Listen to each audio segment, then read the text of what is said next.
Hello, dear viewer. My name is Grifter the Noob. Today, I'd like to show you how I single-handedly conquered the Middle Ages and forged a mighty empire, starting with nothing but my bare hands and my faithful steed, Grifdonkey. And I did all of it on the hardest difficulty, in survival mode. Some would call it masochism. I call it excellence.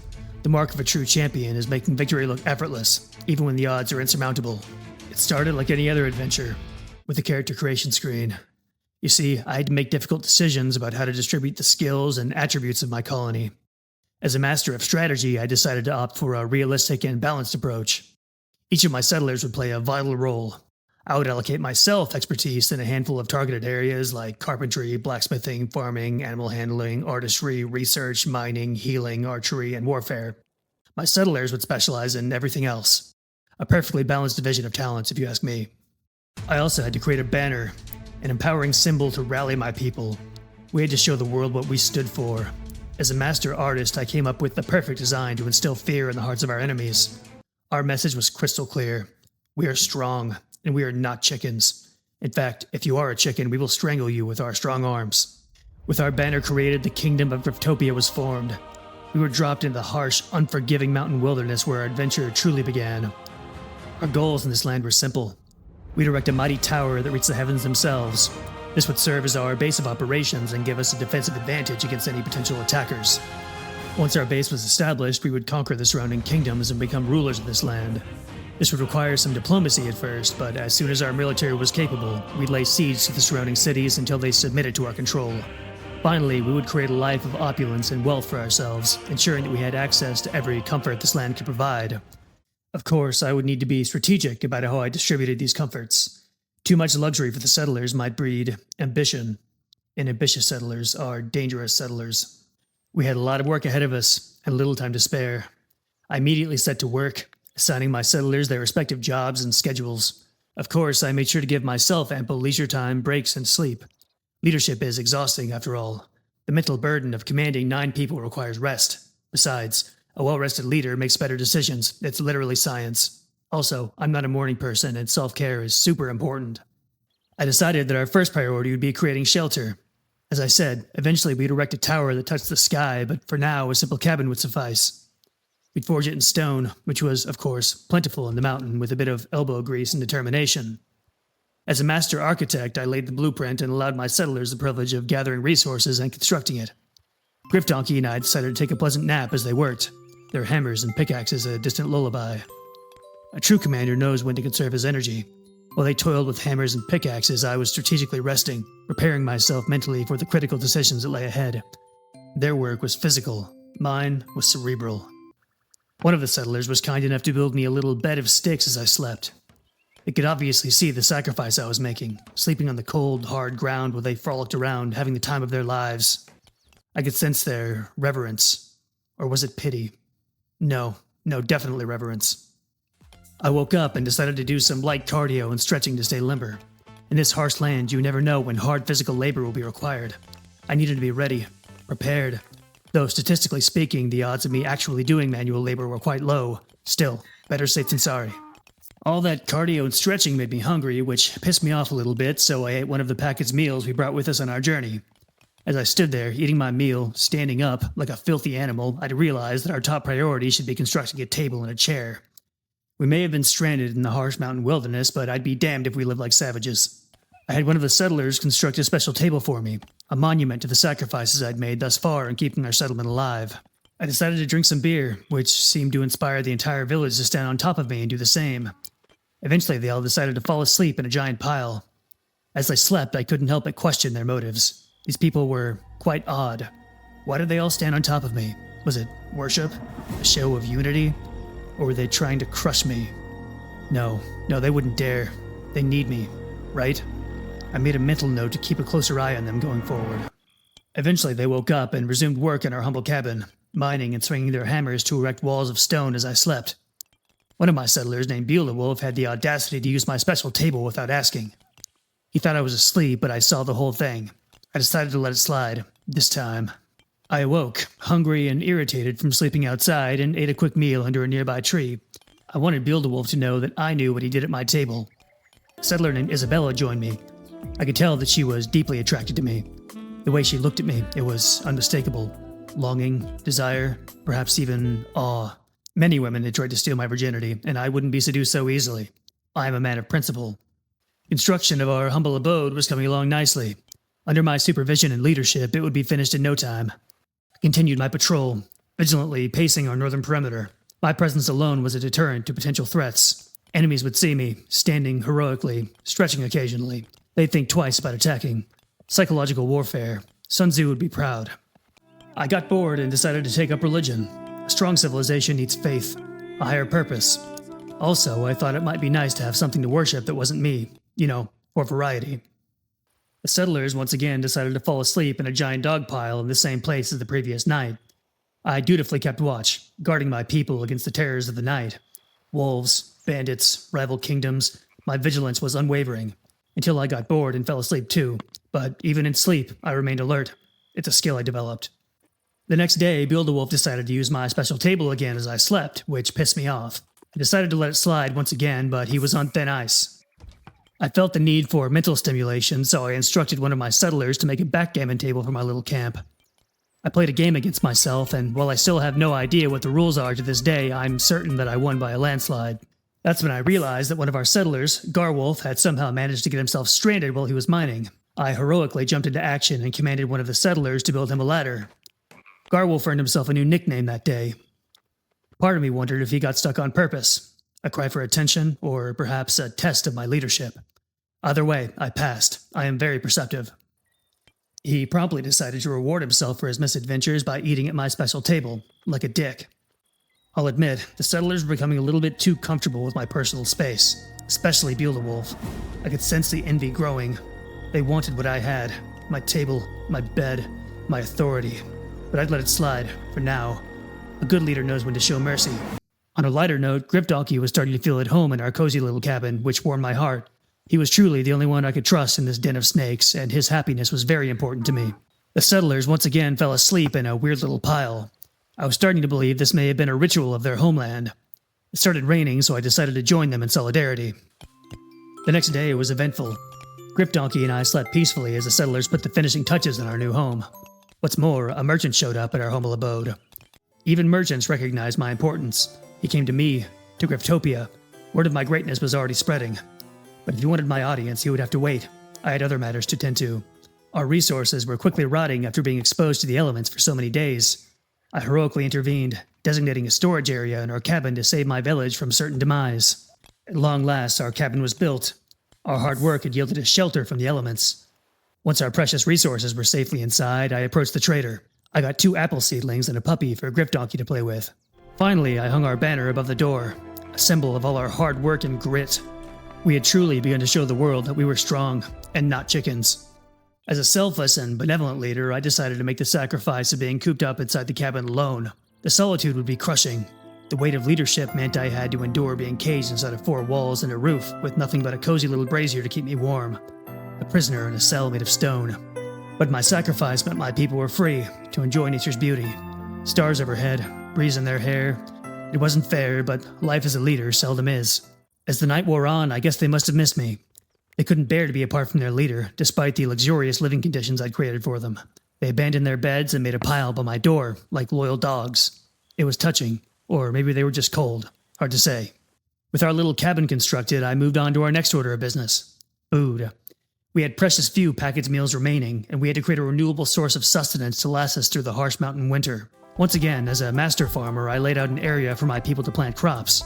Cabbage, carrots, red currant, and the like. I realized that in our hurry to embark on our adventure, we had forgotten to bring flax seeds. Luckily, the trader was still lounging around in my cabin, so I picked up his wares for a pittance. I later learned that we in fact did have flax seeds, but my settlers refused to plant them. Were they sabotaging me? Refusing to plant the flax on purpose? Testing my patience? I wouldn't put it past them. These people truly were some of the biggest assholes I'd ever met. I chalked the error up to incompetence, but I had my doubts. I watched diligently for a while as they set to work, ensuring they didn't make any critical errors. Supervision is a full-time job, after all. Of course, I would have helped, but it was my designated nap time, and I don't like being dirty or sweaty. Besides, there were many technologies that we had yet to discover, for warfare, utility, and comfort. As a master of literature, I assigned myself the role of researcher. It was backbreaking labor, hours of reading, thinking, contemplating. But somebody had to bear this burden. The settlers simply didn't have the intellectual capacity for such work. I was doing them a favor, really. Luckily, I had Grifter to keep me company. He was truly my only bastion of stimulating conversation in this kingdom of dullards. For some reason, a few of the settlers, namely Beowulf, started to get annoyed by our living situation. Apparently, they thought it was unfair that I was the only one sleeping in the cabin. I assured them that the solitude was unbearable at times, the isolation, the loneliness, but it was a sacrifice I was willing to make so they could enjoy nature's beauty. Beowulf didn't seem convinced. I could see it in his eyes. Resentment, jealousy. He was plotting something. I just knew it. He was a snake in the grass, ready to strike when I least expected it. But I was watching. Always watching. I didn't have time to deal with his treachery. I had important research to conduct. I researched hard for nearly an hour before I decided that I'd earned a break. Mental exhaustion is real. Studies show that the brain can only focus for so long before it needs rest. I was simply following science. I played a game of backgammon against myself, then I played with Grip for a while. It was nice to finally have a chance to decompress. It felt like I'd been working non-stop since the moment we arrived. Exhausting, really. Once the settlers had finished sowing the fields, I set them to work creating defensive structures on the roof to provide us with cover in case of an enemy attack. I decided to focus my research on creating new furniture. I was getting tired of my flimsy stick bed, and I knew that enhancing my quality of sleep would greatly benefit everyone. What happened next, I couldn't even believe. As I was conducting my research, that asshole Beowulf decided to try and claim it as his own. He walked up and started taking a nap on it like he owned the place. This was strike 3, and I'd finally had enough of his disrespect. I did the only logical thing I could think of and punched him in the face. He thought he'd be funny and immediately jump into my old bed, so I punched him in the face once more for good measure. Maybe he'll think twice before he crosses me next time. He better. There are more punches where that came from. After all, I am strong, and I am not a chicken. Once the settlers finally finished our defenses, it was vital that we expand our base with a dedicated research area so that I could focus better. It was impossible to concentrate with all the ruckus they created. I also needed a space to fit my fancy new reading desk. One day we would have a mighty tower with a proper library, but for now, our humble cabin would have to do. My settlers frolicked around outside, carelessly building and mining for our base expansion as I slaved away on my research, only taking the occasional break for beer and backgammon. I'll admit, part of me envied them. They had it so easy. Mindless physical labor, no decisions to make, no burdens to carry. Meanwhile, I bore the weight of our entire civilization on my shoulders.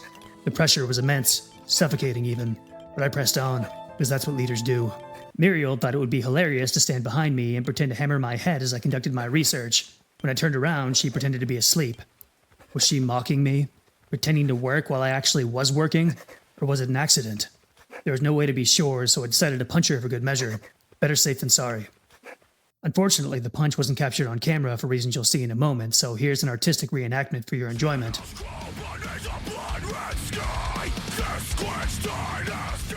For some reason, the AI decided to make me fat, and it failed to depict my stunning handsomeness. This technology has a long way to go. Just as I was about to land my punch, we heard a knock at the door. A new settler was looking to join our ranks. She was a wanted woman named Olivia, and a group of knights were hot on her heels. What kind of leader would I be if I turned her away? Though I'll admit I had my doubts. A wanted woman? What had she done? Was she dangerous? Could I trust her? Only time would tell, but I'm an excellent judge of character, so I wasn't worried. I decided to take her in and embrace her as one of our own. The first thing she decided to do as Griptopia's newest citizen was to bleed all over my nice cabin floor. Super inconsiderate. I immediately began to second-guess my decision to take her in. I diplomatically informed her that this is a strictly no-bleeding household and that she'd have to take her eccentric hobbies outside. Gerald went to have a talk with her and she decided to knock it off. I thought that we'd reached a mutual agreement of respect. Little did I know that I had just invited a savage into our home. I awoke from my afternoon nap to find her using my personal research desk. I'd never felt so violated. This was my desk, my sanctuary, my sacred space, and she just stood there, using it like it was hers. The audacity, the disrespect. I flew into a fit of rage and punched her. It was the only rational response. Once I'd reclaimed and sanitized my desk, I decided to dedicate my research to creating an infirmary bed. As the most valuable member of this settlement, my health was paramount. If I fell, the entire colony would crumble. As I was conducting my research, I came to a terrible realization. Our ale had begun to rot into vinegar. I decided to rework our entire strategy right then and there. To hell with our defenses and comfort. All future research would be dedicated to brewing. It was a race against time to set up our own brewery before the last of our ale rotted away. I researched frantically, sometimes 2, even 3 hours a day, hoping against hope that we would be able to create more beer before my buzz wore off. Settlers were almost finished with construction of our research room, so I assigned a few of them to work at a cold storage beneath our cabin so we'd never face this problem again. As I worked, I noticed that the settlers had put some of Grifdonkey's poop in my cabin to mess with me. They thought they could mess with me, test me. I'd show them. I made a point to place it by their beds while they were sleeping later that night. I hope they enjoy their stinky beds. Nobody disrespects Grifter the Noob and gets away with it. While I was outside, I also learned that the asshole settlers had thought it would be a funny prank to trap poor Grifdonkey on the roof. I set him free and went back to sleep, but I made a mental note. Someone would pay for this. Was it Beelzewolf? Probably Beelzewolf. It's always Beelzewolf. Even if it wasn't him, he'd pay anyway, just to be safe. We continued work on the cold storage as the last of our beer spoiled into vinegar. The situation was dire. If we didn't manage to set up beer production soon, we'd be looking at a sober winter. Dealing with these people while I was drunk was hard enough, but sober, I couldn't have that. I would surely snap. With bookshelves built and my new desk set up, my new research room was functional. Finally, I'd have a place to escape the noise and focus on my beer studies. That's when I realized that, in our frantic dash to set up our brewery, we completely forgot about the knights that were hunting Oliva. A negotiator showed up in the far reaches of our land. I tried getting Oliva to negotiate for us, but she was being a baby about it for some reason, so I got another settler to handle it. I would have gone myself, but it was crucial that I maintained appearances as a powerful ruler. After all, it could have been a trap. If I wanted this realm to treat me like a king, I would have to act like it. The knights' demands were clear. They wanted Oliva, or they wanted war. I won't lie, Oliva was annoying, but I couldn't just surrender her. What kind of leader abandons his people? A weak one. And I am not weak. I am strong, and I am not a chicken. We stood our ground and braced ourselves for an attack. After taking a quick power nap, I rallied my people to take up arms. I dusted off my plate armor, great helm, heavy crossbow, and backup sword and shield. The settlers would have to make do with whatever equipment was left. They descended upon us like savages. These were some of the strangest knights I'd ever seen. They seemed more like poorly equipped barbarians. A bit delusional if you ask me, but I guess some people just have no self-awareness. I put my people into a fighting formation and bravely took the high ground. It was a brilliant tactical decision. I would rain arrows down upon our enemies from above while my settlers formed a defensive wall below. Some might call it cowardice. I call it strategy. Sun Tzu, Art of War, look it up. Fortunately for us, our attackers appeared to be quite stupid.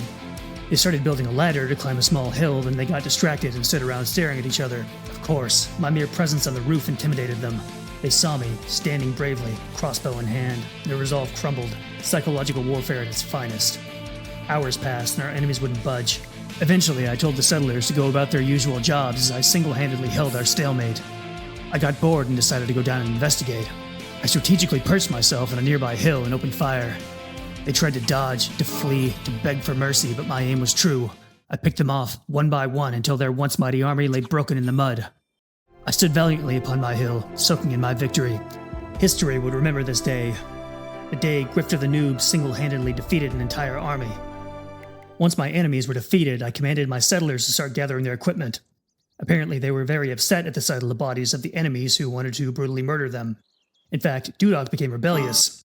I decided to do the humane thing and punch some sense into him. Sometimes tough love is necessary. A good leader knows when to be firm, when to show strength, when to punch people. Unfortunately, rebellious people are impervious to being punched for some reason, so I had no choice but to let him be. The settlers decided to take the scenic route home upon looting the equipment of our enemies, which made the entire process extremely tedious. The plus side was that I found a new hat, which I promptly discarded because it was ugly and stupid. Unfortunately, that's all the time we have for today, dear viewer.